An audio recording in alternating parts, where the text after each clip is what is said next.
Hi everyone, I'm Trish Tagley and this is Trish Time. And today on our show we have Chief Ed Rush from the Hartsdale Fire Department. So hi Chief Ed, how are you? Good, how you doing? I'm good. We know that you're from Elmsford. You grew up there. Yes. And I guess what the follow-up question to that would be, like, what got you interested in the fire department and serving the community of Greenburgh? Well, I started out as a volunteer firefighter in Elmsford, which we have a family tradition. My father was a volunteer before me. His brother was a volunteer. It's just something that the family has always done. My children have all got involved in the volunteer department. So I joined the volunteers in Elmsford as soon as I was old enough at 18. And so that was a little over 40 years now. I've been a volunteer firefighter. And then as my career evolved, some things changed, and I decided to try it as a career. And a little bit later in life, I switched careers and took the test, got on the list to become a career firefighter, and was able to get on in the Hartsdale Fire Department. And the Hartsdale Fire Department, is it mostly volunteer, mostly career firefighters? Like, is there a mix? It's a mix. We're what's known as a combination fire department. Fire departments are either all career, all volunteer, or combination. The vast majority of the fire departments are volunteer, and there's quite a few combination also. And then some of the bigger cities are all fully paid departments. So we are a combination department. The number of volunteers, as they have in a lot of other places, has dwindled somewhat. So we have more career firefighters than we do volunteers right now. We're always trying to recruit additional volunteers when we can. Why do you think there's a dwindling in the volunteers for the fire department? It's a combination of a number of factors. One is the time commitment. It gets to be more and more of a time commitment with the training requirements, the amount of calls that we go on. It's just there's a lot that has to be done. And with people working 2 jobs now and having kids that are involved in all different activities, it's just a lot of time away from the family. And it's a big commitment for people to make. The training, there's liability issues. So people tend to shy away from it a little bit, which is unfortunate because it's something that's essential. It's very rewarding. You're really helping your community, and it can be quite exciting too. And okay, so we came to the reason why I wanted to have the fire department on the show is because a lot of people automatically associate fire department fires, okay? And that's not particularly true. There are other services that you do provide the community. So would you like to speak about those services? Absolutely. Most fire departments, we consider ourselves an all-hazards agency. We basically handle anything that isn't handled by the police department or, let's say, DPW. Anything from, pretty much if people don't know who else to call, they call the fire department. Obviously, if there's a crime being committed or there's a traffic accident, they call the police department. If there's issue with their garbage pickup or whatever, they call DPW. But just about anything else you could imagine, they end up calling the fire department. We're involved in anything hazardous materials related. If you get a gas leak in your house, you smell gas, you call the fire department. Your car is leaking gas or leaking fluids, you call the fire department. You get locked out of your house, you get locked out of your car. We get a lot of those types of calls. We've gotten calls for people getting their hand stuck in a piece of machinery. We actually had there was a call the other day. It wasn't my department, but I heard on the scanner. They got called to a school for a student with a musical instrument stuck to their lip. Okay, that's not funny, but it's sometimes you have to laugh. I mean, some things happen that you have to maintain your professionalism when you're there, but when you get back, you have to laugh because it's amazing. Unusual situation. Exactly, the unusual situations that we end up getting involved in. You get people call you because their ring is stuck on their finger. But that's some of the more unusual things. But another very big piece of what we do is emergency medical services. The fire service has swung a lot more towards doing EMS. And in a lot of places, the fire department is the main EMS agency. They'll do the transports, they'll do everything. Here in Greenburgh, in the unincorporated area of Greenburgh, the police department does the EMS, but we're what they call a first responder agency. So our firefighters are trained to the first responder level, and we will send an engine on all EMS calls. And if we get there before the paramedics and EMTs from the police department, we can start treating the patients. We can start preparing things. Once they do get there, if they get there ahead of us, we can provide assistance as far as carrying patients downstairs, whatever else needs to be done as far as transport. And actually, because of the proximity of where we are, the police sometimes could be coming from the other side of town. I mean, our firehouses are spaced fairly evenly throughout the district. So statistically, we get there just ahead of the police about 50% of the time. So that's half the time that we can actually start treatment, before the actual paramedics get there, which is a big deal. When seconds count, if we can get there a couple seconds before the police and the EMS, it's big. It's very helpful. And sometimes it's just a matter of, you have a senior citizen who's not feeling well, and when you call for the ambulance, it seems like forever before somebody gets there. If we could get there 30 seconds or a minute before the ambulance, that's 30 seconds or a minute that senior citizen just has somebody holding their hand and, talking to them, and it just makes them feel that much better. There was something that you just said that kind of brought a question to my mind, and I'm sure, like I said, being someone who's not overly familiar with the fire department, except that I know where you're located. You said that when a call is made. So is there a difference? Like they call the fire department. Is there a difference with the call, or is it just 911 and it's dispatched somehow? There's really two different ways that we get. There's a few ways. Two ways that we get most of the calls. We get calls directly to our dispatcher. We have a dispatcher in the firehouse that if you call, different departments have different numbers, obviously. But in Hartsdale, you call, 949-2324. That's our emergency number. It goes directly to our dispatcher, and they can start dispatching. We actually have a very nice system where as soon as the emergency phone rings, it opens up all the speakers in the firehouse. Okay. So let's say you have a fire in your kitchen. You call up and say, I live at such and such an address. I have a fire in my kitchen. As soon as you say those words, the firefighters are on the way to the apparatus. They're getting dressed while they're listening to you talk about what's going on. So by the time you're finished talking, they're already out the door and on the way. And it really cuts down a lot on the response time. The other way that a lot of the calls come in is through 911, which is a big advantage to that because it's the enhanced 911. If you're calling from your house, your address and your telephone number shows up on a screen. So we know exactly where you're coming from. So now that goes to the police department. The police department is the central 911, and they're going to say, what's your emergency? Do you need police, fire, or EMS? And if they say fire, they immediately hit a button, and it comes right to us automatically with hardly any delay at all. And they'll stay on the line and listen to our dispatcher, and then you'll tell our dispatcher what's going on. And the same thing, it opens up the speakers, and the guys are out the door basically by the time, sometimes even before the phone call is over. The only time that it's a little bit of a problem is right now with cell phones, because the cell phone is not going to show up with your address. So the cell phone basically will go by the closest cell tower, and that'll go probably to the state police. So they're not necessarily going to know exactly where you're calling from.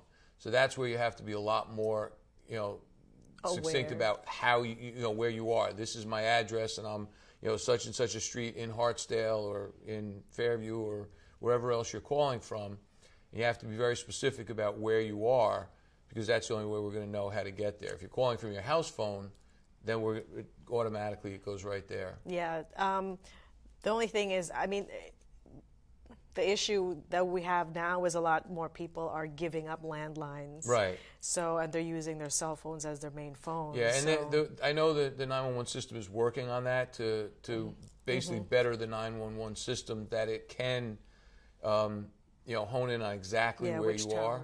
And it'll, using the GPS, because, using the GPS on the phone, they'll be able to find out exactly where you are and, this way that'll go, the location will go right in, it'll go automatically to the right location.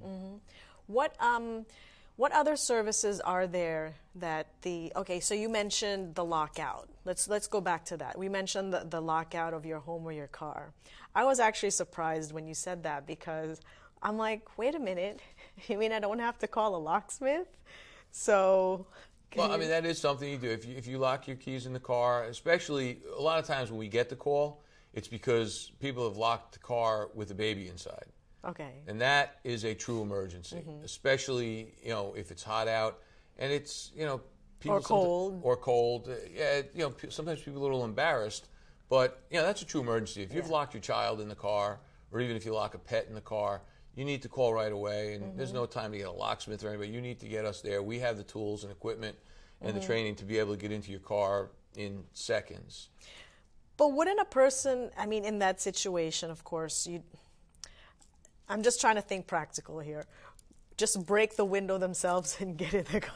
If your child is locked in the car, you might want to do that. And, if you see that they're in some sort of distress, you might want to do that. But in calling fire department, we can get there in a matter of minutes and be able to get the child out without, doing the damage to the car that you would by breaking the windows. But I'm sure that happens where people just panic and they say, I got to get, it's 90 degrees out. I have to get my child out of the car immediately, and, so they break the window. So you also have more of the equipment, I understand. You have a lot more access to equipment to handle, like if there's a car accident, the whole jaws of life. Is that... Yes, that's another big item that we do. We do a lot of rescue type situations. We're equipped to handle if somebody, let's say, falls down an embankment. We have equipment that can get them back up. As a matter of fact, we had our award ceremony the other night. We had there was an accident in the Fairview Fire District last year where one car went down an embankment, another car was on the top of the embankment on fire, and there was somebody trapped in the car at the bottom of the embankment. So we sent an engine over to assist with Fairview because we had to put the fire out. We had to take the tools down, get the extrication tools to get the person out of the car, and then set up a rope system to get them back up the hill. So those are all the types of things we do. At this particular incident, it happened, all three of them had to be done at the same time. But yes, we do have, what's commonly known as the jaws of life. There's different, people know it as the Hearst tool. Ours is a different manufacturer. The Hearst that's tool? the manufacturer, but that's most people commonly call it the Hearst tool. But ours happens to be made by a different company. But everybody sort of knows it as the jaws of life. It's a hydraulic rescue tool that basically you could literally tear a car apart with it. It has spreaders, it has cutters, and it has basically, it's like a big scissor where you could put it around the post of the car, the big thick metal post, and it'll just cut right through it. And you could literally make 4 cuts and take the roof right off of the car. If when the door gets smashed in, you could put the spreaders in, and you can actually pop the door open with thousands and thousands of pounds of force that they have on these tools. So those, that's the type of thing that we get called out for fairly often. Okay, let me ask you this question though, because sometimes I see like there's a fire department, then there's a ladder company. Yeah, the fire departments, that's another thing. Because of all the different things we do, there's a lot of different equipment that we have to have. Your basic pieces of equipment that most fire departments will have, there's two. There's the pumper trucks and there's the ladder trucks. And the pumpers are also known as engines. The ladders traditionally are called trucks. Even though they're all trucks, it's like that's the truck company. And then you have the engine company. I know it sounds a little confusing, but the engines basically, they carry hose, they carry some water, and their main job is to get water on the fire. They'll hook up to a fire hydrant. They have a big pump on it. They'll hook up a hose to a fire hydrant and then pump the water through. Some of them have pumps as big as 2,000 gallons a minute. They could literally pump 2,000 gallons of water a minute. So, if you think about it, if you had like an average swimming pool, maybe like 10,000 gallons, you could fill it in 5 minutes. Not that you could practically do that because you'd blow the walls off the side of the pool, but that's the amount of water that you could put out. I shouldn't laugh, but that's... But that is. So that's the main function of the engine company. I'm very, very much oversimplifying it. There's a lot more they do, but the main function is they get the water on the fire. The ladder company, they have the the hydraulic ladder that can go up usually anywhere 90, 100, 110 feet. So 9 or 10 story buildings they could reach all the way to the top. They also have certain rescue equipment. Traditionally, with the bigger fire departments, the ladder company's job is to do searches, make rescues if people are at windows because they can't get into a hallway. They'll make the rescues. They'll search and help find the fire. They'll search for victims. Forcible entry is a big thing. If the doors are all locked, they'll traditionally make entry with some tools that we have. In the smaller departments, the roles are much more melded together. It's not as defined. You get the big city fire departments, the guys on the trucks do one thing, the guys on the engines do something else. But with the smaller departments like ours, where you don't have as many people working, everybody's roles can get mixed up. You may have guys on the engine that are going to have to do the search or a rescue, because the ladder has to do something else. So everybody's cross-trained. Everybody can do everybody else's job, but on any given day, depending on which apparatus you're assigned to, you have specific functions that you need to do. So what are the most common calls that you get here in the town? Lately, yes, it's been a lot. Well, EMS assists are by far the most number of calls we get. Basically going to assist EMS with helping to treat and transport the patients. Outside of EMS, probably the largest amount we'll be getting lately is odors of gas and carbon monoxide calls. And I mean, it's a good thing in a way. There's been a lot of publicity lately about some fairly bad situations with gas. There was just a deputy fire chief in the city that got killed because a house exploded 2 weeks ago, which they think was gas related. There's been a lot of situations where houses have exploded, people have gotten hurt, people have gotten killed. So that's become much more of a focus. Con Edison is doing this big program about if you smell gas, call right away. And they've changed their procedures where anytime they get a call for an odor of gas, they notify the fire department. So we go out with them and we'll help. We have meters that could check to see if there's actual gas there. We'll go out, we'll help them meter. Sometimes they'll have to make entry into houses to check basements. If there's gas in the street, and if they think they got into the sewer, they have to check all the surrounding houses to make sure the gas didn't migrate back into the houses if there's an open sewer trap. So lately we've been doing a lot of gas-related calls, a lot of carbon monoxide-related calls, because there was a big push, 10, 15 years ago that everybody should have carbon monoxide detectors in their house. A law change recently that you're required to have them in your house. Unfortunately, they do malfunction, and they only have a 10-year life. So after 10 years, they start chirping and making some noise. You have to replace them. A lot of people mistake that for it being an actual CO alarm, which is fine. We'd much rather have you call because you think something may be going on than just say, it must be my alarm, it's no big deal, and actually have CO in your house. So if there's any doubt whatsoever, don't hesitate to call. But the carbon monoxide calls and the gas calls right now are probably the biggest volume that we get.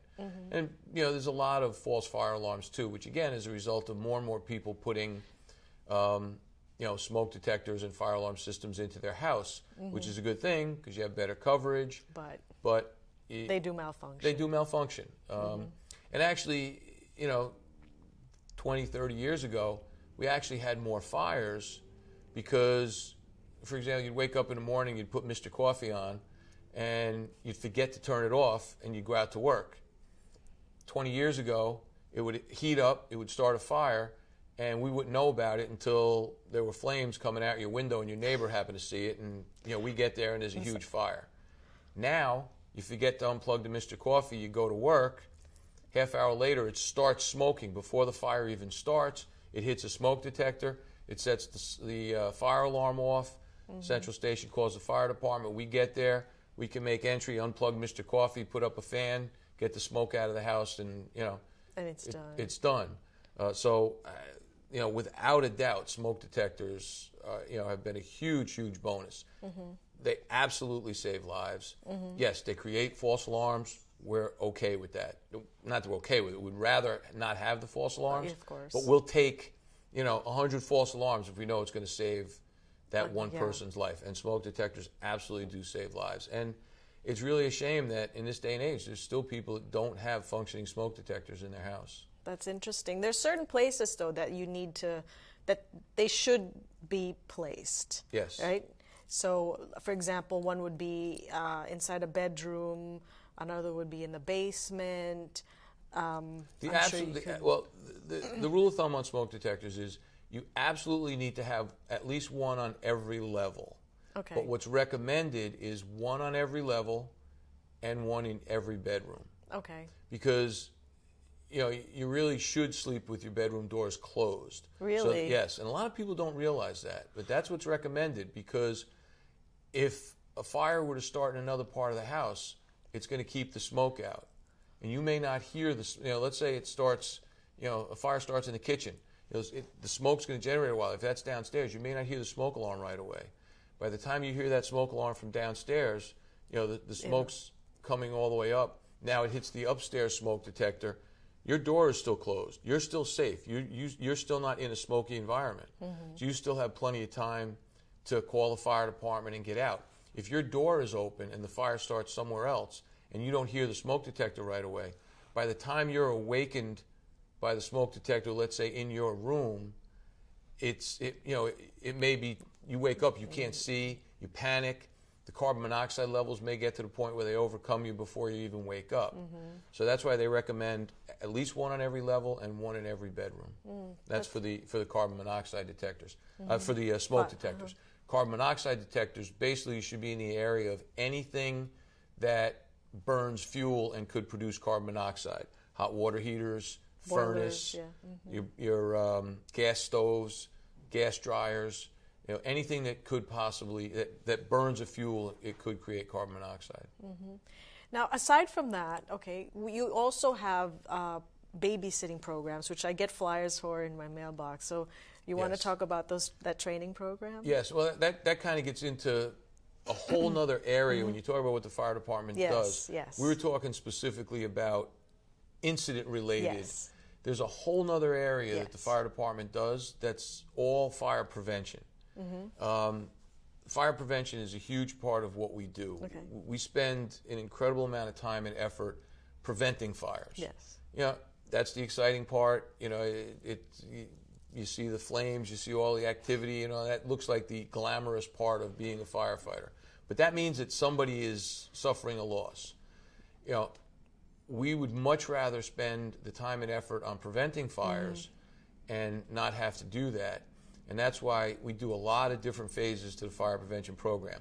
A very big piece of it is the inspection program that we do. Okay. We work with the town building department. We're actually sort of deputized as deputy fire marshals by the town building department, and we're all trained to the code enforcement level. And we go out and we inspect every single commercial occupancy and every single multiple dwelling in our fire district at least once a year. And we prevent an incredible amount of problems by doing that. We also get the opportunity to go in and pre-plan these buildings because we get to see them ahead of time and figure out where problems might be. But the actual inspection, we could find where they may have exits blocked. They may have other problems with, the fire extinguishers don't work. They have, bad electrical wiring, all the types of things that could cause fires. That's all part of the fire prevention program. We also go to the schools and the daycare centers, and we teach the kids, because if we could get the kids when they're really young and impressionable, teach them about stop, drop, and roll and about smoke detectors in the home.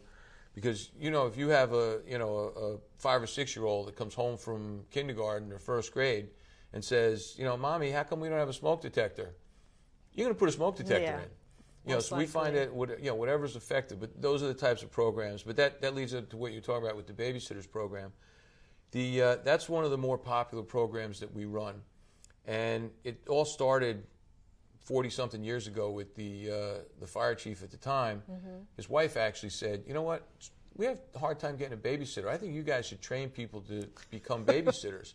Some people think babysitter, fire, what does it really have to do with anything? But if you have an effective babysitter, they're going to be able to help prevent any kind of tragedies that could happen in the home when they're there babysitting. We teach that, so we run the program once a year. It's in September. We just had the graduation last Thursday, September, October timeframe. Congratulations, yeah. I think it was the 42nd year that we've done it, and we've graduated over 1,500 babysitters over the years. We actually now have children of people that have graduated from the program coming back in. And it's about a 6 or 7 day program. They meet for a couple hours a night. We have, we bring in a doctor, a nurse. We do fire prevention stuff. We bring in a policeman that talks about home fire or home safety.